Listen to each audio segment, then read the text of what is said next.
Welcome to Read This Author's Corner. I am your host, Alice Maria, and I'm excited to have with me today author and poet Curtis Myrie, the author of Staring Into My Soul. Welcome, Curtis. Welcome, Curtis. I am so excited to have you on Read This, and I can't wait to start talking to you about your book.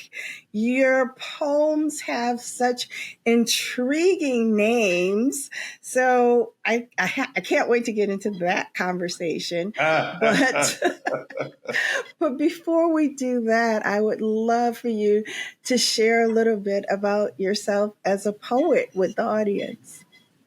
What do I say about myself? It's virtually putting me on the spot here. But I am a poet. I'm a journalist. I'm a marketer, right? Fascinated with poetry and writing from high school. No. And then upon leaving high school, doing journalism from high school in Jamaica, right? And then continuing with journalism thereafter. Good. And along that route, you are trying to acquire more skill sets. So I pursued business administration and certification in marketing. So that's me in a nutshell, and I'm a television producer as well. Right? Enough of me. Enough of me. Well, that's a good you in the nutshell.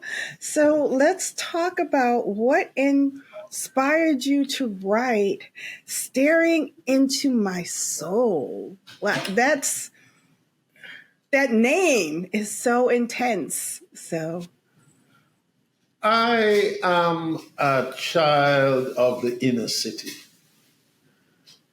going to St. George's College, which is one of the noted high schools in Jamaica. And there is one thing to be said about Roman Catholic priests at that time. Yes, there was an emphasis on being compliant to their Christian beliefs and doctrines, right? Mm-hmm. So we used to tease and say, well, the rigor of Roman Catholicism, but yet they make allowance and engage protest. It was that sort of ferment. That was the environment, right? In high school. And during the 70s, it was a particular social ferment in Jamaica, a cultural, political melting pot for one's self-worth and identity. A certain black consciousness during the 70s. There was more of Marley. There was more of all the heroes locally, Jamaica and abroad. Right? Marcus Garvey, Walter Rodney, Malcolm X. We had discussions about that. Right? St. George's College, I think, I'm almost sure of it, is the first high school in Jamaica to have started an African Studies club. So we were very much in tune with what the social dynamics around us. Right? And I liked to write. I discovered that early. I would make a critical note of things. You ask what led me to the book? It is this thing, it is the conversations I have with myself, the conversations I have within, making note of conditions around me as I grew up as a child in the inner city. All the challenges, all the resilience, the resolve of the folks, right around me, and that school too, the varying dynamics, because school was a gathering of all the various demographic groups, and it is that passion of mine to want to be making notes. That's what I like to tell people. My poetry is reflects my note taking of all that Okay. socially was happening around me. When I just in like looking at the names of your poems, what I saw was staring into your soul was an activist. You had the soul of an activist. And so I'm like, Well, okay, yes, because there is activism in social commentary, right? right, There is. yeah, Yes. yes. So I will quietly nod my head and say, yes, Alice, yes. The pen is mightier than the sword, right? So Indeed it the is. words, the activism in your words are just as strong as the picket sign or anything else. But in just reading through just the names of your poetry, I'm like, this.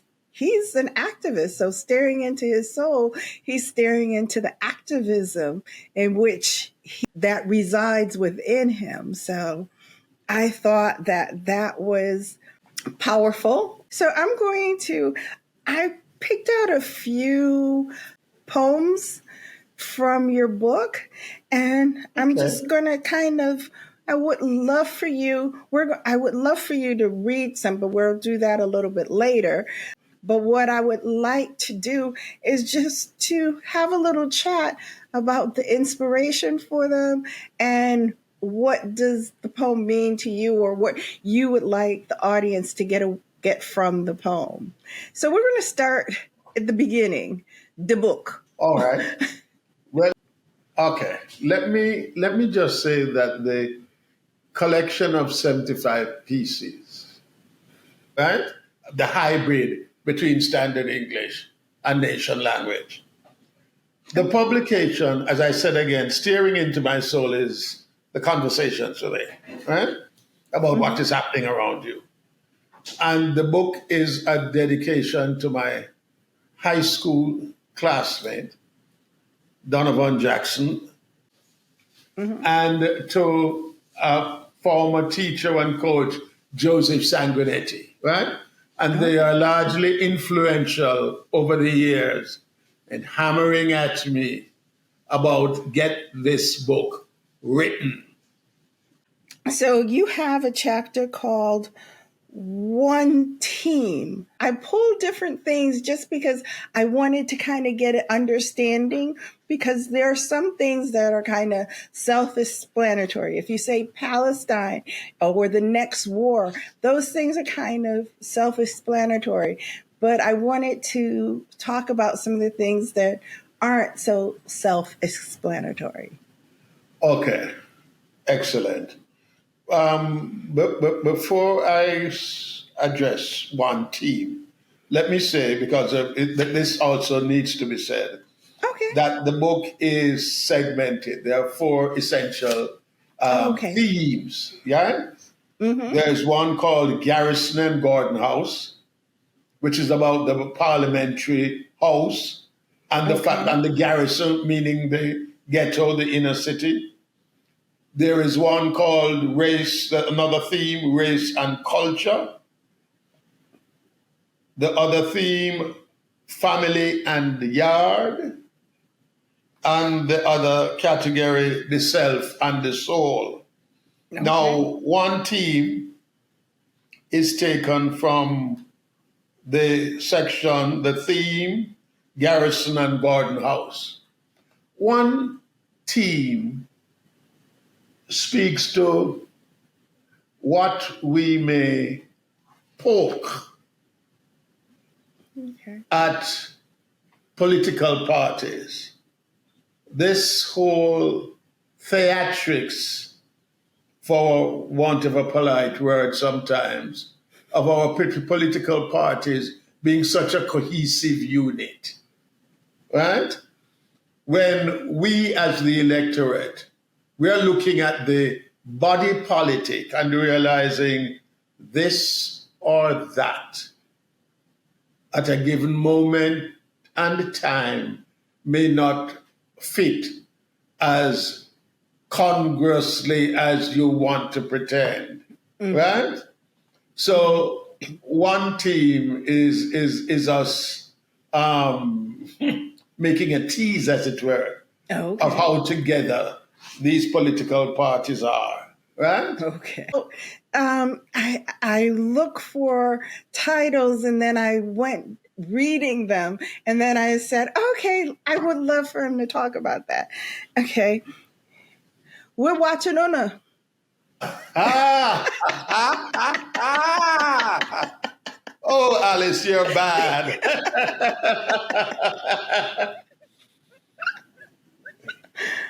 There is this divide, this gap, and it's not here and now. It's since time itself, exactly.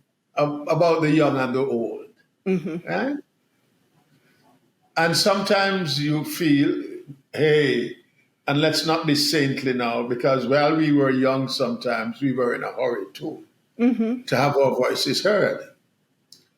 But we belonged to an age, as it were, that even in rebelling sometimes for our voices to be heard, there was more of a reverence and respect for the elderly. Yes. And I find, and I am one who is always open and embracing to the young because you must Right. engage them. But I've found sometimes that here and now, here and now, maybe impacted by how we have evolved in terms of information technology. There may be many reasons for that. But value systems have changed, norms have changed, and sometimes what we held and had a reverence for is no longer the case. And as you get older, you feel at times that some of our young are in an awful haste to get us off stage, right?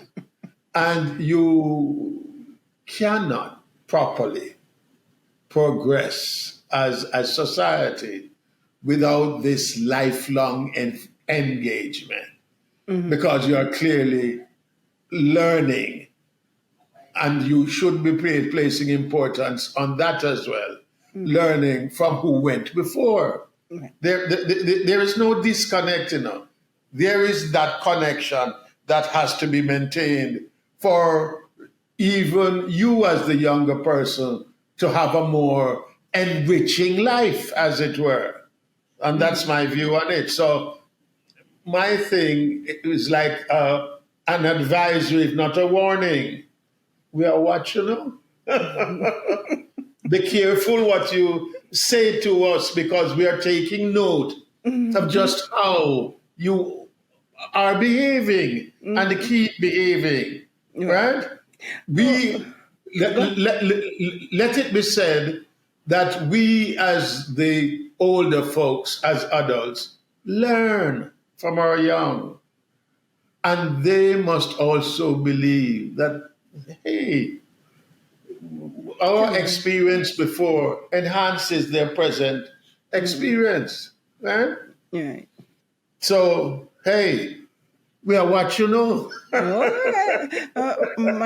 It reminds me, my dad, I would do things. He said, the pig you're raising, me raised the mama years ago. Long, long time. Oh, that's an excellent one. And what about the tears? The tears my mother cried. Tears. Tears. Now you're piercing my spirit. Tears my mother cried is your own evaluation of household dynamics, especially in an inner city. And then in a rural household, the average household. because women are rocks that we lean on. This thing, listen, I am comfortably me with my attendant strengths to be thinking that a person, because of gender, is below or not as strong or not as relevant, and all the other things is complete nonsense. And I'm a strong man, and I will tell any man that because a lot of men subscribe to that nonsense. Right.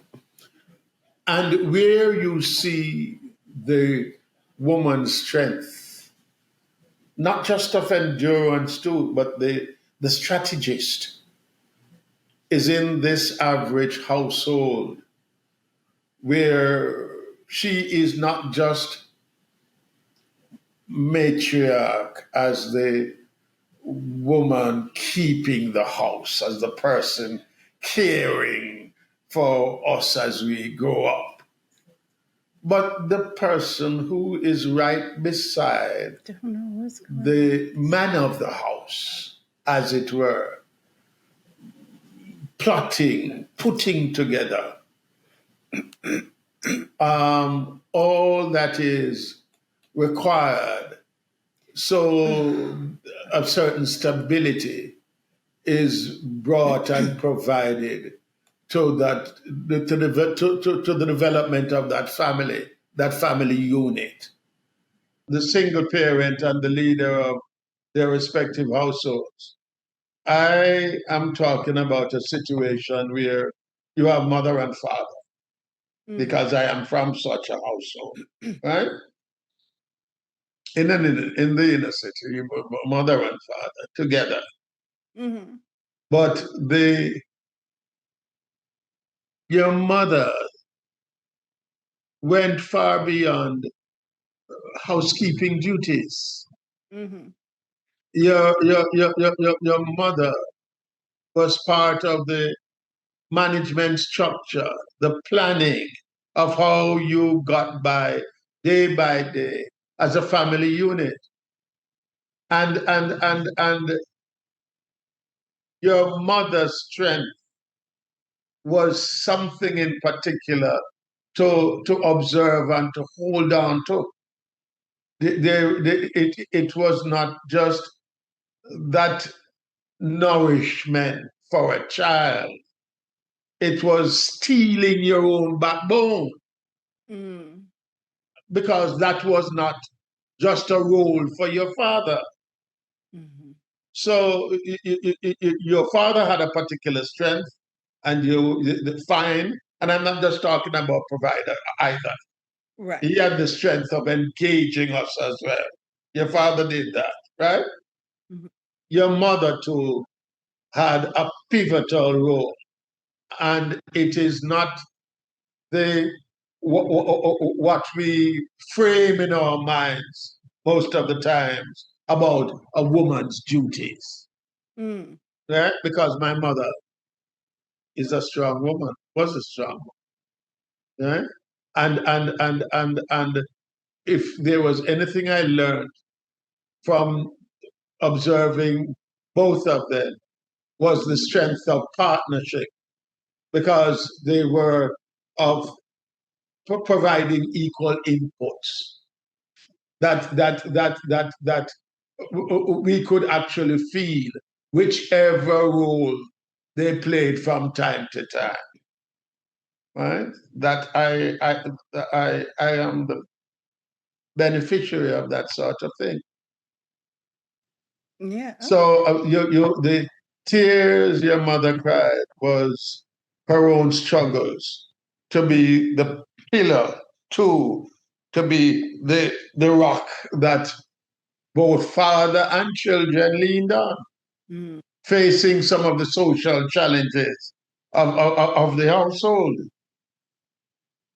Okay. All right. So then my last one And then I want you to read a couple of your poems, but the last one I would like for you to explain is The Price of Freedom. How do you find them? Some of them are supposed to be hidden from you.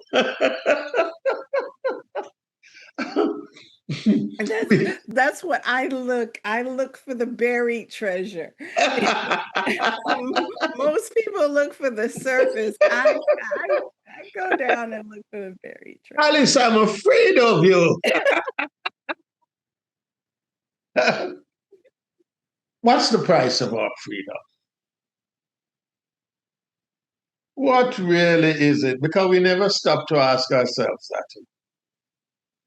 Freedom isn't free. It isn't. It isn't. And though we're supposed to be quiet at times, because you don't necessarily fight every battle all the time. Mm. The price of freedom is going to be about how you get up and stand up Mm. and you make a case. Forget protest and rebel now. You just make a case for what is right for you. That's the price of freedom. Mm. And you make that case in a varying set of circumstances as you get on with the business of life.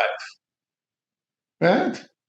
So, as you have correctly said, the price of freedom is not just something that you take for granted. Even when things are being prepared for you, done for you, arranged for you, organized for you, because there is going to come a day when the substance that is you, your very makeup, Mm-hmm. is going to demand of you what it is that you identify as your own strength and as your own voice, and the various statements that you need to be making for your own self. Okay. Right? So that's the price of freedom. Because at some point in time, Alice better talk for herself. Right. And Curtis better talk for himself. Right? Yeah. Your voice has to be heard. It has to be raised and it has to be heard. Okay. All right. So I know what I want you to read, but before I ask you to read what I would like you to read, I would like to know what you would like to read. I like to read. There's a poem in Race and Culture called In Blackie, Okay. which speaks of that. Okay. There's a poem in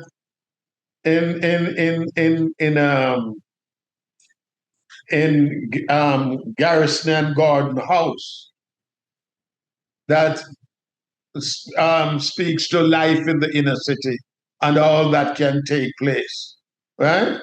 The violence, the social challenges. It's called In the Heat of It. That In the Heat of It. And then I will do In Blackie. Okay. You have the floor. Go for Okay. it. In the heat of it, making the headline. Every life will lose at the news, beating the deadline. Prime time is crime.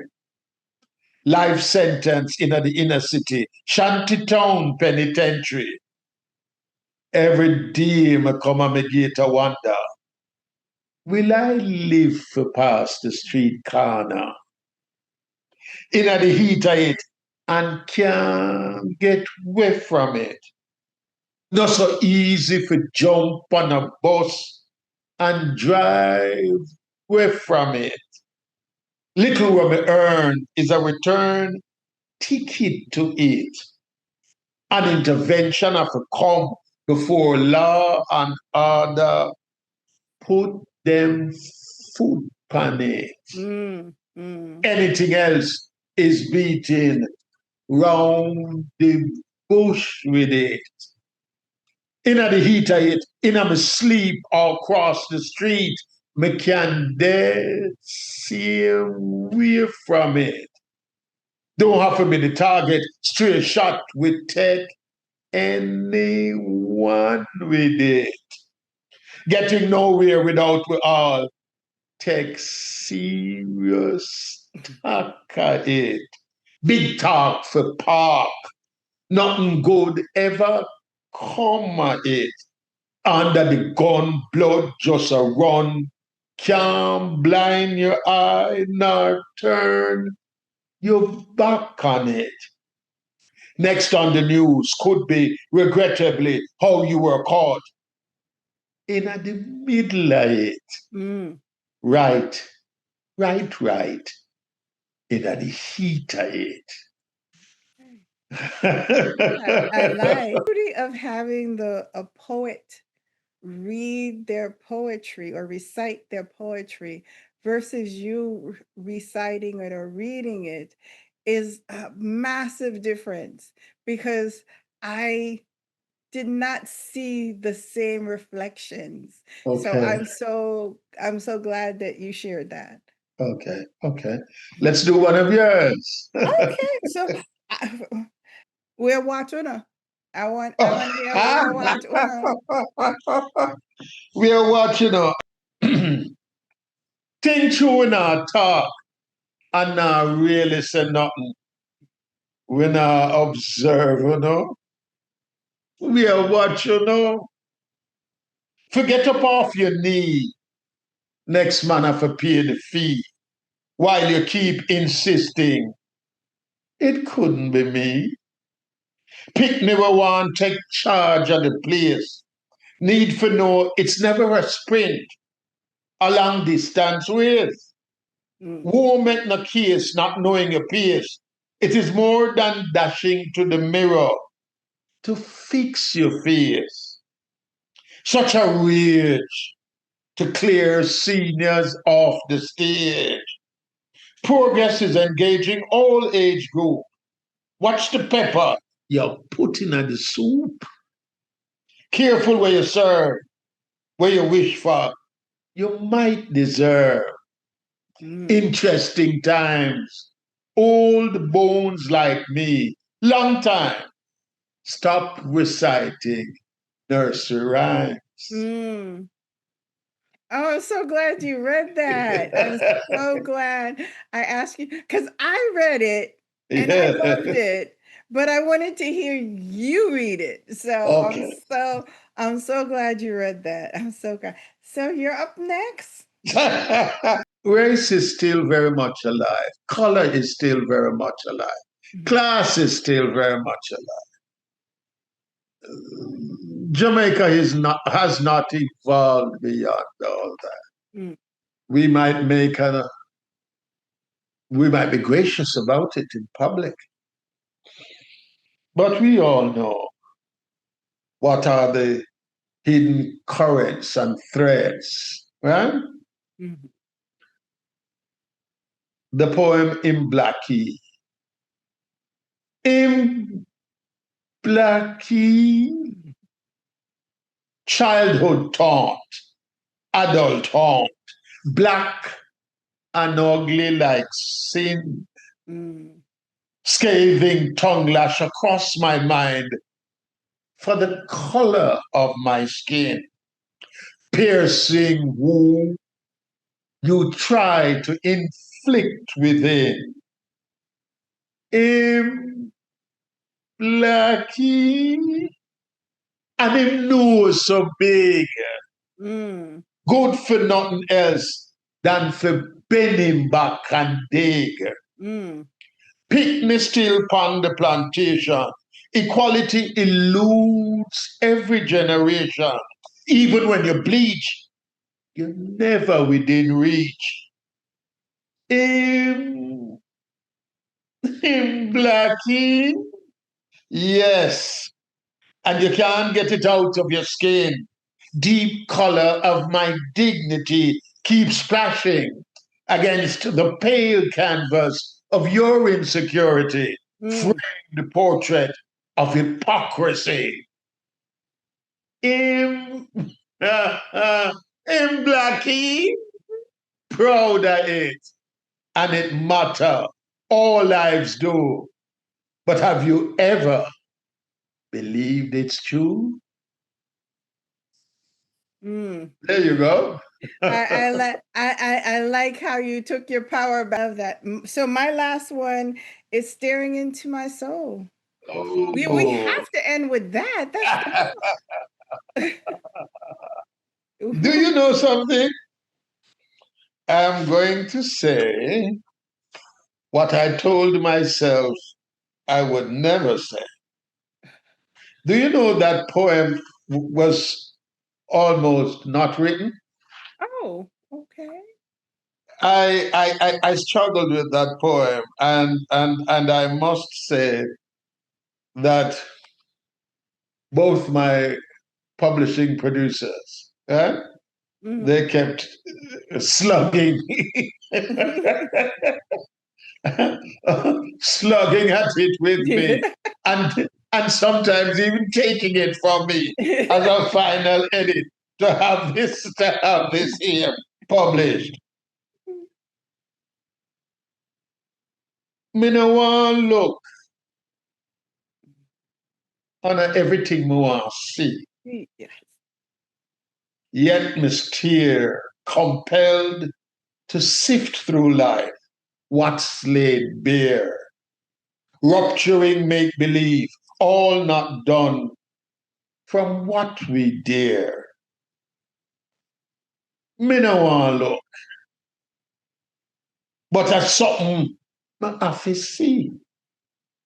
Soul struggling to find my place in a crowded space, resisting the fitting, what others frame, becoming wise to the rules of the game.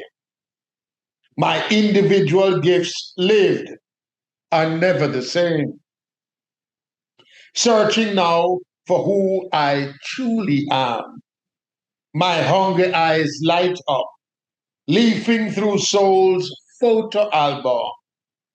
Deeds and decisions captured, feelings and attitudes we still make. Gently, I forgive my mistakes. Heart grateful for my treasured keepsakes. You're the first person who has made me read this poem. Oh, just the beginning of it. I don't want to look, but I have to see. You have, you know, I tell you again, I'm telling you again, I'm being serious. You're something else. But this piece is about that. You have to look. Yeah, and I love it because you get it. There's something you have to see it, but you want to look away, but you're like, oh, gosh, you can't look away. Evaluation, that self-evaluation. You can't look away. Alice, you can't. How are you going to hide from yourself? Exactly. And as I tell folks who ask me about the pieces, I say some of them reflect my own search. Some of them I see in the very searches of the folks around me. Because you sit with friends. Sometimes, even without speaking, you can observe someone who is searching, right? Because you must, you're a poem. Where the hell are Gwaan? Yeah. What the hell is going on? Gwaan, yeah. What a Gwaan? What the hell a Gwaan? Yeah. What the hell are Gwaan? What the hell a Gwaan? This is what staring into my soul is. What Yeah, the hell is going on, yeah, right? yeah. It was quite interesting what you poured out from your soul into the book. As we Thank are you. wrapping up our time together, what is it that you would like to share with our audience? And I know you wanted to give credit to people that help you put this together. Okay, let me just say that the collection of 75 pieces and my publication producers, I want to thank Andreen Bonner and Faith Nelson, right, for guiding this project along. Good.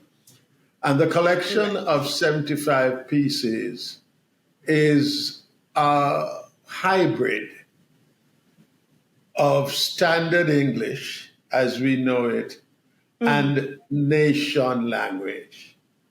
And I Right. am deliberate in saying nation language and not patois Right. I because understand. And my audience got that lesson from Opal Palma Adisa. ah and yes, she makes a fine delivery and presentation of those respective points. The folks who put this together, the sponsorship partners, the law firm of Donovan Jackson, Nunes Schofield, right? The the the St. George's College Old Boys chapter in South Florida here, right? And the Mr. Philip Wong, himself an old boy and a member of the Florida chapter, right? And I thank them sincerely, right? I also thank Mr. Dennis Barnett, an old boy. The nice thing about St. George's College is that you keep interacting with graduates, younger and older, right? Right. And just to make one other point about what the hell are Gwaan, there is a poem in there about what's going on, about Yeah, I Marvin saw Gaye. that. Yes, I yes, saw that. I saw yes. that as This is well. what the book is about. What is going on? What's going on with me? What's going on with you? What's going on around us? Because we have to take stock. Yes, excellent lesson. What's going on around us? Well, thank you so much for Thank you. Thank you. And I so enjoyed your reading of your poetry and it just gave it so much life. I mean, the things that I liked when I read, I loved when you read. I have I have made, which is coming soon. I have taken 16 this year. We're celebrating the 175th anniversary of St. George's High School, St. George's College, beg your pardon, my alma mater. And I went down to launch my book. It was a highlight of the anniversary celebrations there at the school, actually, right? I decided that to also mark the occasion, I would record a number of pieces. So I will be sending you in short order, right? A collection of 16 pieces. Okay, I look forward to it. Right, that represents an audio book that is part of that's a keepsake for the anniversary celebrations. So thank you so much for sharing your time and your talent with me. And it was Ah. so wonderful talking to you. There is a very short poem Okay.